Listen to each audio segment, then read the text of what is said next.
Odio el micrófono, pero me parece que para las grabaciones son necesarias para que podamos bendecir a través de internet a otras personas.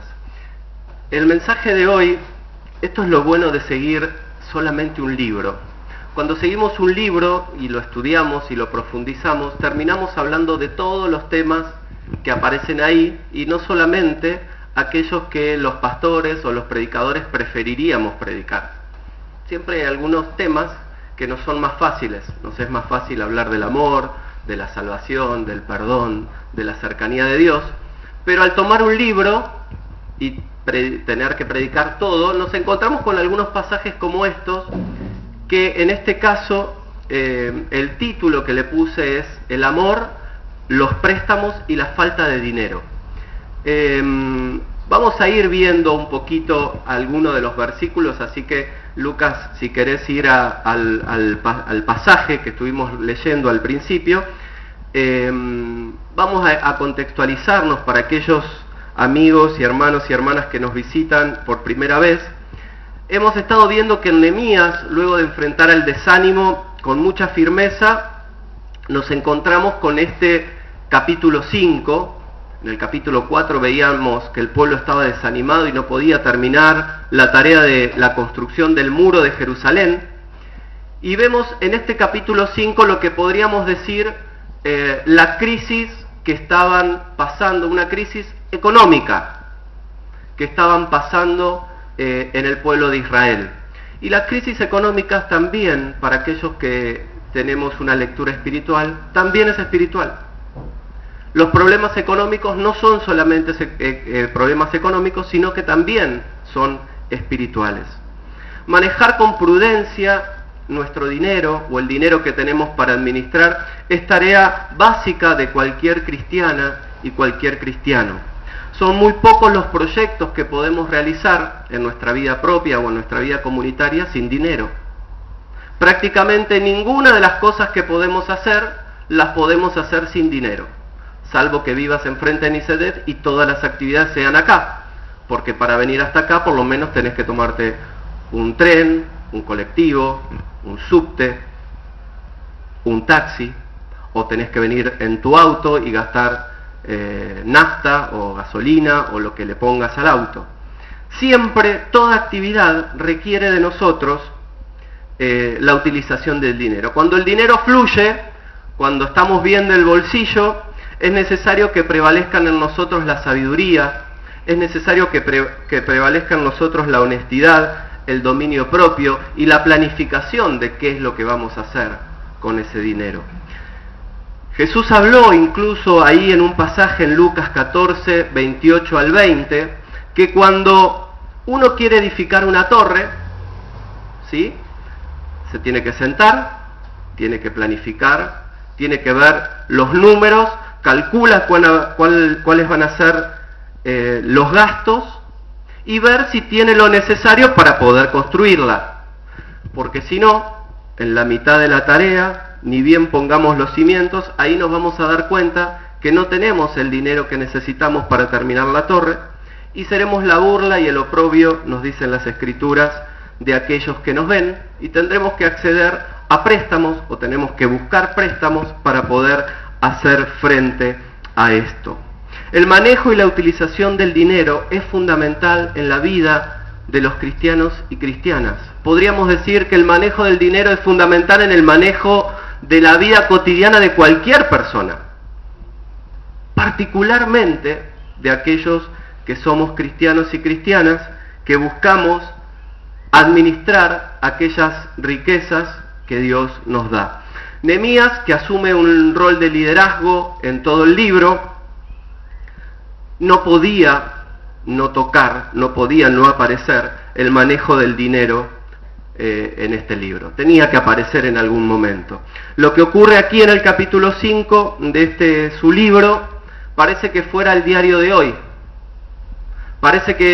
o el diario de ayer.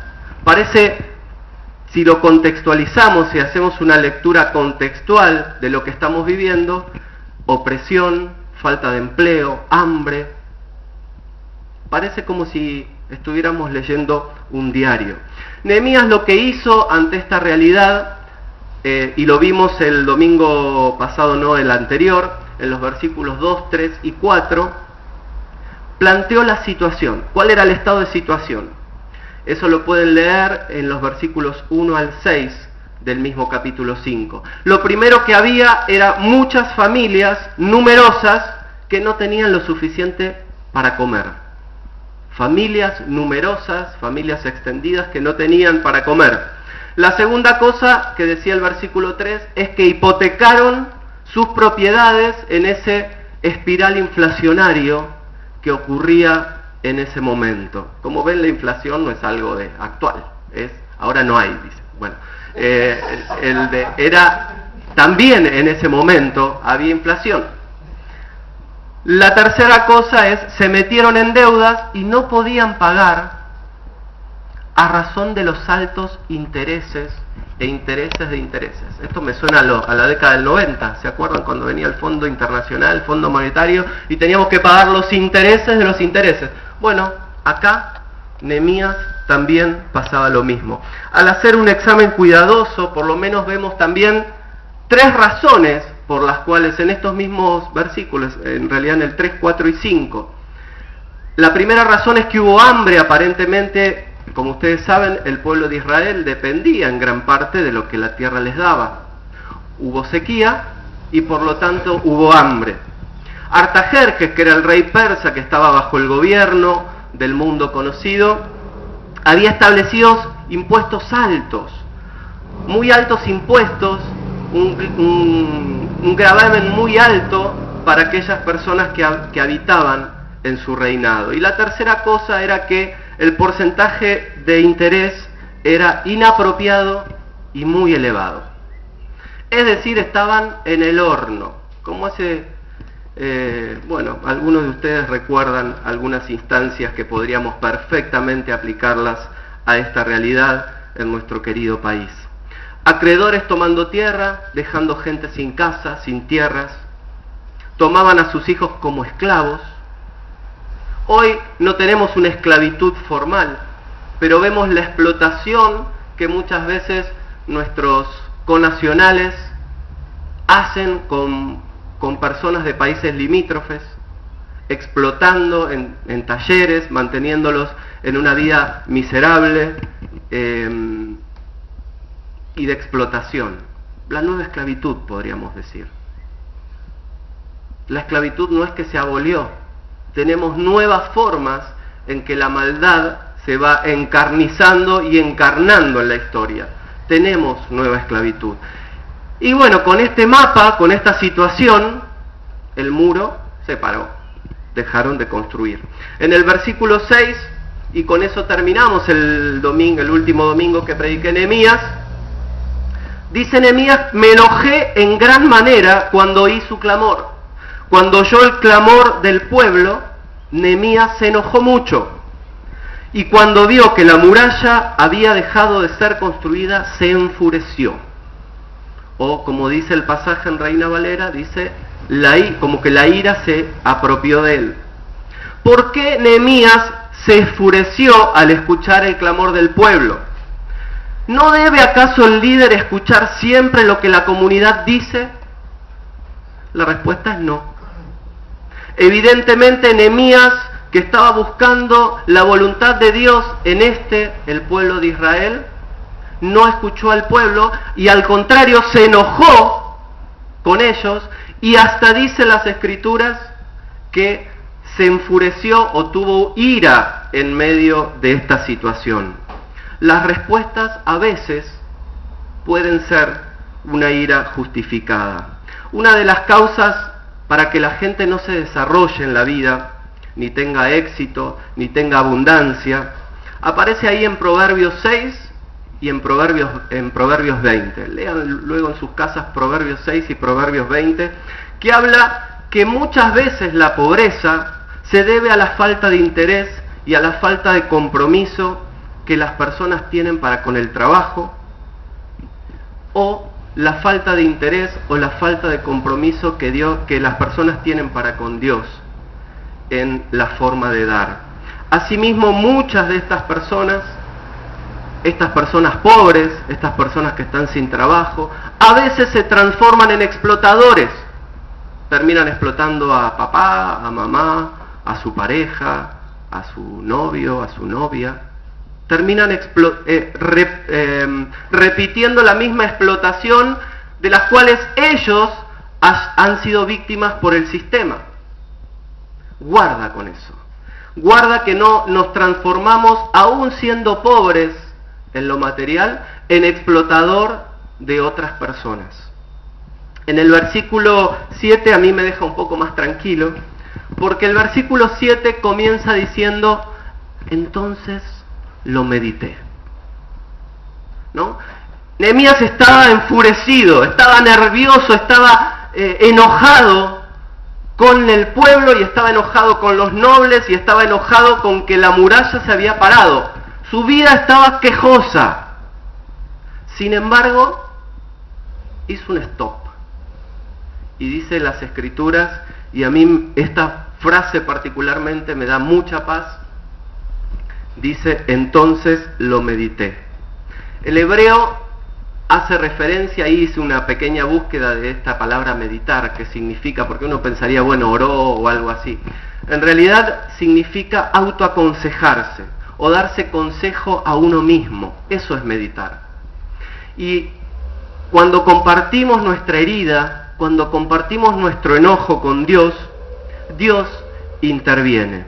Y luego, solo luego y recién luego, van los principios para la solución del problema que están ahí en el versículo 7 y en el versículo 8. Él dice cuáles son los motivos del problema. El primer motivo que está ahí en el versículo 7 es: han cobrado intereses a sus hermanos, han sido usureros en la forma de aplicar los intereses a sus hermanos. El segundo motivo, en el versículo 8, reforzaron la esclavitud. La pucha, nosotros rescatamos a nuestros hermanos que estaban en esclavitud en otros pueblos, los rescatamos para que sean libres, y ahora nosotros mismos estamos poniéndolos en situación de esclavitud. Y esto también puede pasar en nosotros, ojo iglesia, que pensamos que alguien es empleado nuestro cuando está encargado de una actividad. No, de ninguna manera. No somos esclavos de nadie, más somos siervos de nuestro Señor Jesucristo. La esclavitud fue abolida, y mucho más en esta comunidad, y mucho más en el pueblo de Israel. Nehemías saca y les dice, no, entre ustedes, me hace acordar la oración de Juan, entre ustedes no va a ser así. Entre ustedes no tiene que ser igual que es en la empresa donde trabajás, o en el comercio, o en la escuela. Si hay opresión ahí, entre ustedes no tiene que ocurrir eso. Una nueva forma y una nueva dinámica de entender el reino de Dios. Y la tercera cosa es, están perdiendo las particularidades que tienen como pueblo escogido de Dios. Nos dicen las Escrituras que Israel fue escogido por Dios entre los pueblos por ser el más chiquito, el más miserable, el más pobre. No tenían ni siquiera heredad, es decir, no tenían ni siquiera territorio. Y sin embargo Dios los levantó de ahí y les dio un territorio y los bendijo y los acompañó. A tal punto que quizás los mayores lo recuerdan, en Israel había desaparecido del mapa, esto en la era contemporánea, y recién, si mal no recuerdo, en 1949, ese me pasó por no anotarlo, en 1949 Israel surge físicamente otra vez. Los judíos incluso se habían interpretado diciendo, no, el reino o el Israel que va a surgir es una Israel espiritual, no una Israel física.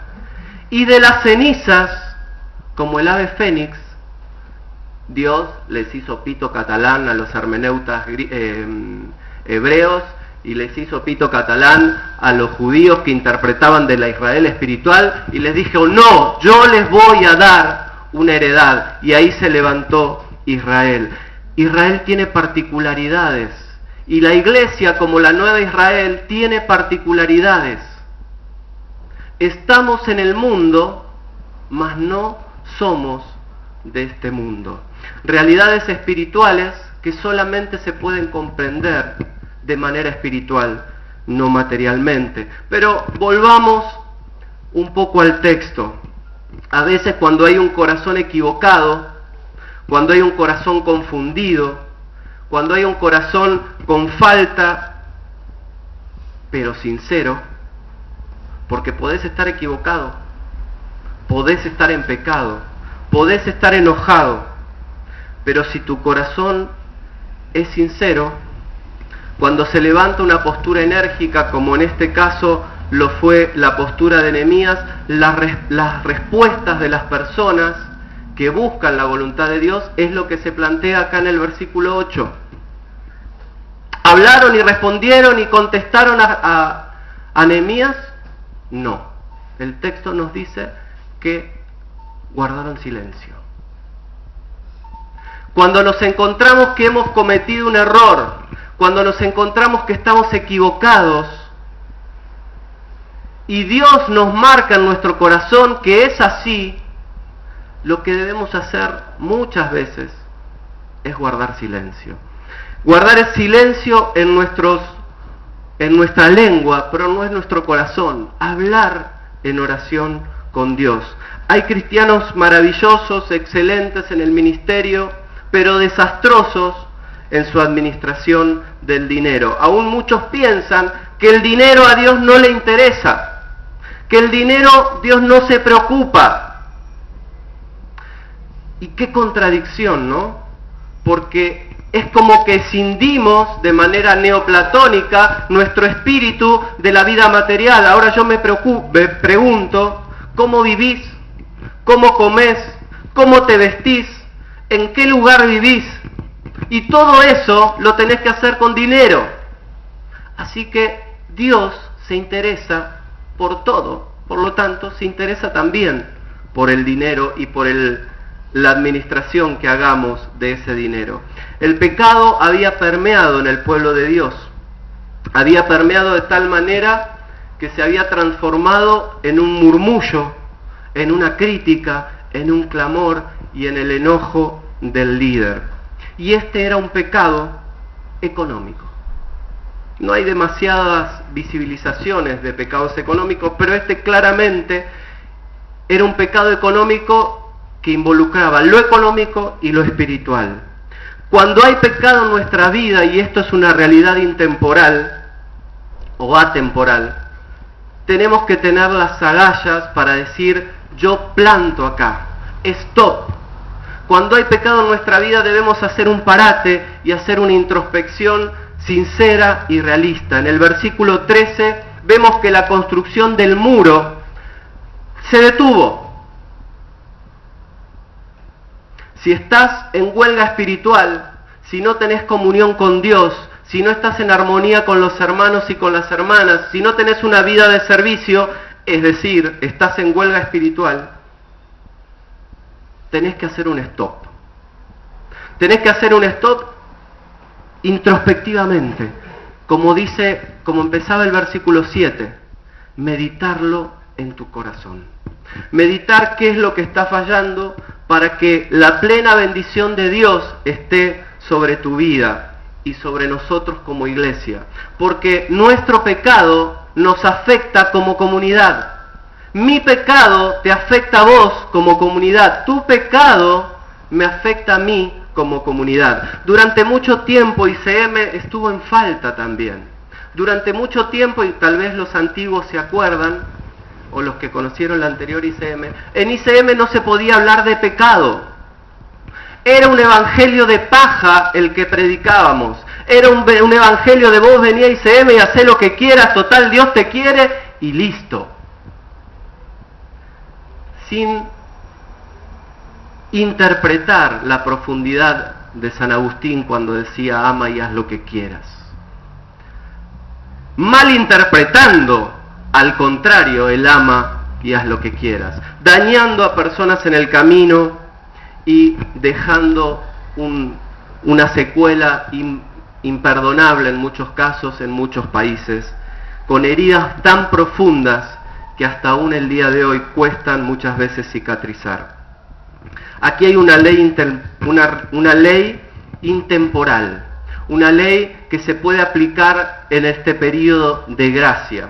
La corrección de cualquier problema personal solo tiene una solución. La problemática puede ser la que sea en tu vida. Podés tener el problema que sea. Podés estar atravesando el peor de los problemas o simplemente un pequeño problema. Pero en Nehemías está, y en el versículo 13 particularmente, está cómo hay que hacer para corregir este problema. ¿Y sabes cuál es la solución del problema?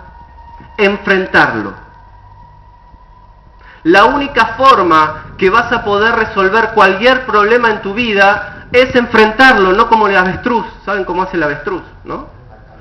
Mete la cabeza abajo de la tierra, viene no sé cuál es el depredador del avestruz, pongámosle que es un león. Viene el león y el avestruz, en lugar de salir corriendo, mete la cabeza dentro de la tierra y obviamente se transforma en el almuerzo del señor león. No hagamos lo del avestruz, levantemos nuestros ojos al cielo y pidámosle a Dios que nos ayude con nuestros problemas. Dios tiene una especialidad, y la especialidad de Dios es cambiar vidas. La especialidad de Dios es lo imposible. Lo que nosotros pensamos que no podemos resolverlo, Él sí puede. Y bueno, pero yo soy así desde siempre. Yo tengo este carácter así y así me voy a morir. ¿Quién dice eso? Un cristiano o una cristiana en condición miserable.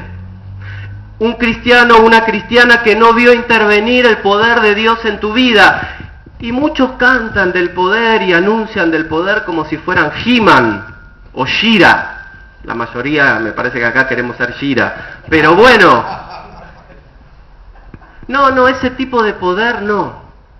El poder para cambiar vidas, necesitamos ese poder de Dios para que nuestras vidas sean transformadas. Necesitamos que el poder de Dios entre en nosotros para transformar nuestro carácter. Yo soy propenso a escuchar algunas charlas que se producen por ahí y a mí me encanta enterarme de todo, pero yo lo comparto con los hermanos, porque si somos todos hermanos, somos todos amigos, ¿cuál es el problema que nos podamos enterar de todo? Enfrentate a la crítica, enfrentate al chusmerío, enfrentate a tu carácter. ¿Tenés problemas con el alcohol? ¿Tenés problemas con el juego? Enfrentalo en el nombre de Jesús y experimentá el poder que transforma, que cambia vidas. La corrección, y nos enseña mucho de esto Nehemías, es más efectiva cuando hacemos un juramento o una promesa. Acá dice juramento, dice que se juntó con los nobles, les marcó el error, los nobles guardaron silencio, Nehemías les explicó qué era lo que tenían que hacer, que era devolver lo que usureramente habían sacado, dejar libres a los esclavos, y ellos dijeron, ok, lo vamos a hacer. Y Nehemías le dijo, ok, júrenlo.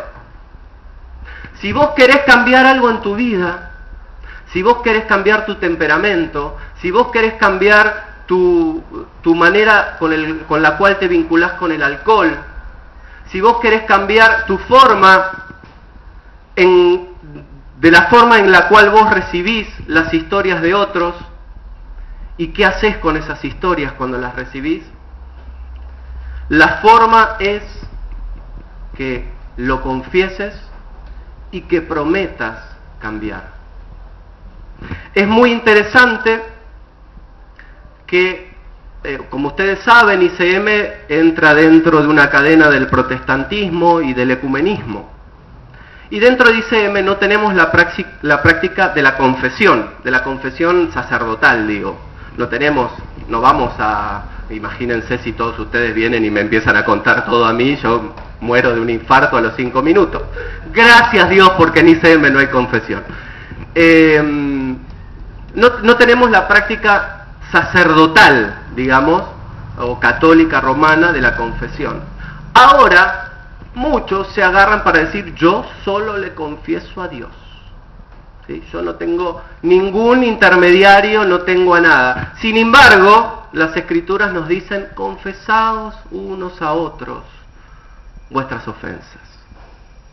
Confesar, poder hablar del problema y con un hermano, con una hermana, con un amigo, con alguien que sienta cerca espiritualmente, poder decir, yo tengo problemas con el alcohol, yo tengo problemas con mi lengua, yo tengo problemas con mi carácter, yo tengo problemas con el manejo de mi dinero, yo tengo problemas y necesito que Dios me cambie.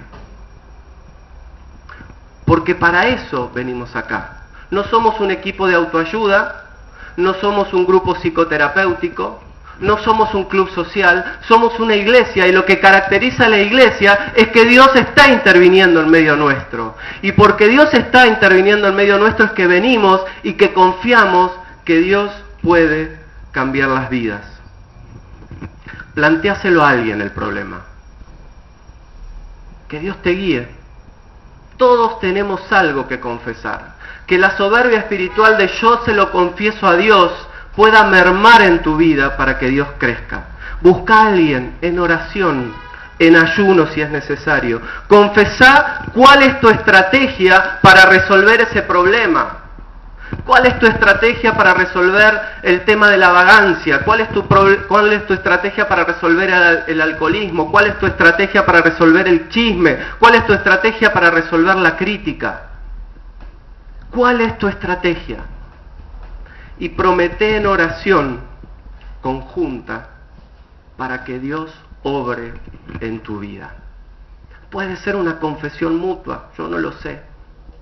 Pero no dejes que el pecado invada tu vida. No dejes que ese pecado se transforme en raíz de amargura, se apodere de tu corazón, que en el trono de tu corazón pueda estar sentado Jesús y que el Espíritu sea el que vaya delante tuyo. Comentaba en San Juan, y con esto termino, en la provincia de San Juan, se había construido un lindo local municipal, público. Una estructura muy bonita, muy paqueta para la zona de Hachal. Sin embargo, al poco tiempo que empezó a funcionar la oficina, se empezó a rajar. Las paredes empezaron a rajarse. Querían cerrar las ventanas y las ventanas estaban como chingadas, ¿no? Estaban como torcidas. Querían cerrar la puerta y cada vez que tenían que cerrar la puerta le tenían que pegar el empujón porque si no, no entraba ni la puerta ni entraba la llave. Claro, en Hachal está cerca la minera. Nadie escuchaba ahí en Hachal las detonaciones. Nadie las escuchaba. Sin embargo, los cimientos de ese lugar sí los escuchaban y los manifestaban a través de las grietas, a través de las ventanas que no se podían cerrar y a través de las puertas. Así es el pecado en nuestras vidas. Entra por los cimientos de nuestro corazón sin que nos demos cuenta y poco a poco el resto lo ve. Y vos capaz que no te das cuenta y seguís utilizando, como seguían utilizando los habitantes de Hachal, ese lugar. Pero el pecado se hace evidente en algún momento. Por eso la única forma que hubo para resolver esta situación fue clausurando el lugar, tirando abajo y haciendo una nueva construcción antisísmica. Además se le suma el tema de los sismos en San Juan, ¿no? Que podamos reconstruir nuestra vida. Capaz que tu espiritualidad está en -10. Capaz que tu comunión con Dios está en -5. Capaz que tu vida de oración está en -2. Capaz que tu lectura bíblica está para atrás. Pero Dios es experto en cambiar vidas.